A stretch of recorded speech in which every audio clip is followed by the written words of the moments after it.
আমার সবসময় ইন্টেনশন এরকম থাকে যে একটু ভিন্ন গল্প, ভিন্ন প্লট যদি আমরা পাই, মানে হয় না যে আমরা পারিবারিক গল্প বলি, প্রেমের গল্প বলি, সংগ্রামের গল্প বলি, তো তার মধ্যে আমার মনে হয় যে ওই সংগ্রামের গল্পটা কিছুটা কম আসে। তো সেই জায়গা থেকে এই গল্পটা যখন আসলো আমার কাছে একটু বিশেষ চ্যালেঞ্জ ফিল হলো যে এই কাজটা আমি করতে চাই, কারণ এটা একটা শ্রেণীর গল্প, এটা একটা মানুষের সংগ্রামের গল্প, এবং বিশেষ করে শ্রেণীর গল্প এবং একটা সমাজের গল্প বলা চলে, যে সমাজে আমরা আসলে নানাভাবে মানুষকে ছোট করতে চাই, ইয়ে করতে চাই। তো এই গল্পটা চরিত্র আসলে পেশাগতভাবে হচ্ছে তার বংশ পরম্পরায় হয়ে আসা, এটা অনেকটা যাত্রার মতো, বাট তাও না। আমি যদি বলি যে এই পেশাটায় দেখা যায় একজন গান করেন বা পুরো একটা টিম গান করে, আর একজন হচ্ছে মেয়ে সেজে সেটা পারফর্ম করে, যেটা মানুষের কাছে উপভোগ্য হয়। তো এই প্রফেশনটা ধীরে ধীরে এখন প্রায় বিলুপ্তের পথে। তো এই প্রফেশনটাই থাকা এবং এটাকে ওন করা, এবং যখন সেই আমাদের যদি বলি যে এই সমাজে মানুষের সাথে মিশতে চায়, একটা জায়গায় সে পৌঁছাতে চায়, তো তখন সে নানা রকম আসলে বাধার সম্মুখীন হয়, নানা রকম কটু বাধার সম্মুখীন হয়। তো তখন প্রশ্ন আসে যে আমরা কি শুধু আর্টটাকে গ্রহণ করি, আর্টিস্টকে না? তো এই প্রশ্নটা এই গল্পটা করে আর কি, যে এই কারণে এই গল্পটার প্রতি আমার ভালো লাগে, যে এই কাজটা আমি করতে চাই, এবং করার পর বেশ এবার এটা সেকেন্ড পুরস্কার পাওয়া এই গল্পের জন্য। তো আমি স্মরণ করছি আমার ডিরেক্টর সুব্রত সঞ্জীব দাকে, উনি বরিশালে এই কাজটা করেন, এবং যে ওনার ক্ষেত্রে আমি একটা কথা বলছি আগে বা এখন বলতে চাই, যে ঘরের উঠানে বসে গল্প লিখেন এবং ঘরের উঠানে শুট করেন। সো তার যে নিজস্বতা এবং নিজ যদি বলি যে শিকড়ের প্রতি যে তার এক ধরনের আস্থা এবং সেটাকে প্রকাশ করার যে তার একটা প্রবণতা, সেটাকে আমি স্যালুট করি। নতুনদের সাথে কাজ করার জায়গাটা সবসময় ভালো। এটা এক ধরনের ইয়ে পাওয়া যায় যে নতুন একটা মানুষের চিন্তা ভাবনা যদি বলি, বা তার একটা বিষয়কে প্রকাশ করার যে আইডিয়াগুলো আমি বুঝতে পারি।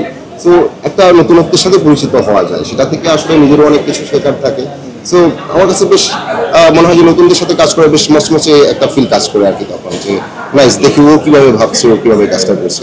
এবং সাদমা বেশ ভালো, এবং সাদমা ভবিষ্যতে আমি মনে করি যে দুর্দান্ত আমাদের একজন অ্যাক্ট্রেস হতে যাচ্ছেন, তার জন্য অনেক শুভকামনা। রসায়ন তো আমাদের সবার সাথে জমতে হয়, যেহেতু আমরা রসায়নের গল্প করি। সো নতুন পুরাতন সবার সাথেই আমার আসলে রসায়নটা হতে এই গল্পের সাথে, আমার ক্ষেত্রে আর কি, আমার যদি অবজারভেশন এটাই আমার ক্ষেত্রে, যে আমি গল্পটাকে বিশ্লেষণ করি, এই সিনটাকে কিভাবে আসলে আমি প্রকাশ করব, সেই বিশ্লেষণটা, সেটাই আসলে মেন রসায়ন হয়। আমার বড় পর্দায় যাওয়ার এখনো কোনো প্ল্যান নাই আসলে। আমি বড় পর্দায় যে কাজ করছি না তা না, কাজ করছি যেগুলো হচ্ছে একটু ওই আর্কাইভ হিসেবে থাকবে, এর জন্য যে জাস্ট আমার ভালো লাগলো যে আচ্ছা আমি একটা ফিল্ম করলাম এবং কিছু মানুষরা দেখলো বা দিল, যেটা একটা বিনোদনী কাজ হলো এরকম। কিন্তু কমার্শিয়ালি আসলে আমার মনে হয় যে আমি এখনো প্রস্তুত না, বাট যখন আমি প্রস্তুত হব তখন আমি যোগাযোগ করার চেষ্টা করব, এবং আমি কমার্শিয়ালি আসার ট্রাই করবো আর কি, কারণ আমি ওটাও করতে চাই, বাট আমি এখনো প্রস্তুত না। তানজিন তিশা খুবই দুর্দান্ত পারফর্মার এবং দারুণ অভিনেত্রী উনি, ওনার সাথে আমি কাজ করি, তো আমার ক্যারিয়ারের শুরু থেকেই ওনার সাথে আমার কাজ হয়, এবং আমি খুব লাকি যে আমি দারুণ সব অ্যাক্ট্রেসদের এসে পেলাম, তাদের কাছ থেকে আমার অনেক কিছু শেখার। এবং আমরা যদি বলি যে আমাদের ব্যক্তিগতভাবে আমরা খুবই আন্তরিক, এবং যখন আমরা সেটে থাকি খুবই আন্তরিক, এবং আমাদের বোঝাপড়াটা খুব ভালো। দীর্ঘ কাজ করার সুবিধা হচ্ছে এটা যে আমরা বুঝতে পারি কে কি রকম করে ভাবছি ব্যাপারটাকে, এবং কেমন কি আমরা প্লে করতে চাই। সর্বশেষ ছিল, সামনে এর ভিতরে আরো 2টা ফিল্ম করা মতো আমার, শাহকিনার ধ্বনি, তারপর হচ্ছে আপনার লাস্ট কাজ করলাম শাহকিনার ধ্বনিতে, এবং একটা হচ্ছে জীবন আমার বোন, এটা। আর তারও আগে কাজ করা হচ্ছে বনলতা সেন, তো বনলতা সেন খুব শীঘ্রই আসবে, হয়তো এই বছর বা সামনের ঈদে আসবে, এরকম একটা বছর আসতে পারে।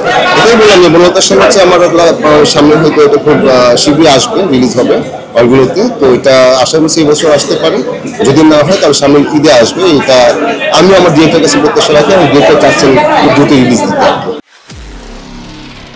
নিরপেক্ষ, সত্য প্রকাশে আপোষহীন।